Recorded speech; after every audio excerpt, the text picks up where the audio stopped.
നിങ്ങളൊരു കാര്യം അല്ലെങ്കിൽ 2021 മുസ്ലിം മൈനോറിറ്റി വോട്ട്സ് എൻ ബ്ലോക്കായിട്ട് ഇതുപോലെ തന്നെ പിണറായി വിജയൻ അനുകൂലമായി വീണ ഒരു രാഷ്ട്രീയ സാഹചര്യം കേരളത്തിലുണ്ടായിരുന്നു. അവിടെ നിന്നാണ് അത് നേരെ ഇങ്ങോട്ട് ഷിഫ്റ്റ് ചെയ്യുന്നത്.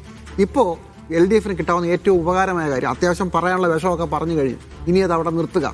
വെള്ളാപ്പള്ളി നടേശൻ പുറത്തിറങ്ങാതെ സൂക്ഷിക്കുക. പക്ഷേ ഒരു ഗുണമുണ്ട്, Vellappally Natesan SNDP general secretary സ്ഥാനം പോയ ശേഷം കൂടെ പൊഴിഞ്ഞ സിംഹം പോലെ വീട്ടിനകത്ത് ഇരിക്കുകയാണ്. പ്രശ്നം ഇപ്പോൾ അദ്ദേഹം പുറത്തിറങ്ങാൻ സാധ്യതയില്ല. അതുകൊണ്ട് തൽക്കാലം വെള്ളാപ്പള്ളി നടേശൻ വരാതിരിക്കാനുള്ള ഒരു സാഹചര്യമുണ്ട്. അതൊരു അനുകൂലമായ മറ്റൊരു കാര്യം കൂടിയുണ്ട്. തദ്ദേശ തെരഞ്ഞെടുപ്പിൽ തിരിച്ചടിയായതും ഈ പറയുന്ന സോഷ്യൽ എഞ്ചിനീയറിംഗ് എന്ന പേരുള്ള കുത്തിത്തിരിപ്പാണ്.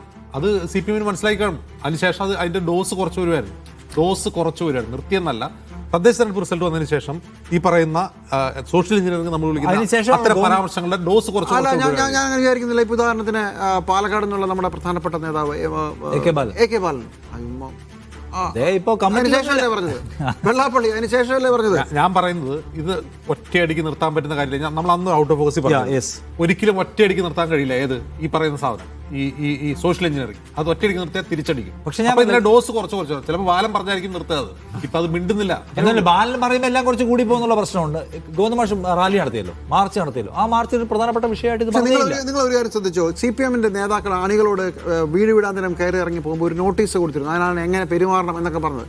അതിനകത്ത് ജമാഅത്തെ ഇസ്ലാമി എന്ന് പറയുന്ന വർഗീയ സംഘടന എന്ന് പരാമർശമുണ്ട്. SDPI ഇല്ല. ശ്രദ്ധിച്ചോ? അതിനുശേഷം നേതാക്കൾ പറയുന്ന മുഴുവൻ പരാമർശങ്ങളിലും ജമാഅത്തെ ഇസ്ലാമി ഉണ്ട്, മറ്റു പലതും ഉണ്ട്, തീവ്രവാദമൊക്കെ ഉണ്ട്, SDPI ഇല്ല. ആ ഒരു പാറ്റേൺ ശ്രദ്ധിച്ചോ? മോദി പോലും ഇവിടെ സംസാരിക്കുമ്പോൾ SDPI അല്ല, SDPIയുടെ പേരാണ് ഒഴിവാക്കിയിരിക്കുന്നത്.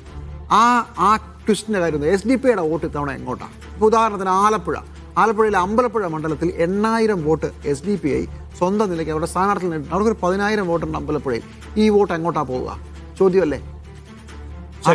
ശരി, ആ ഉത്തരത്തിലേക്ക് വരാം.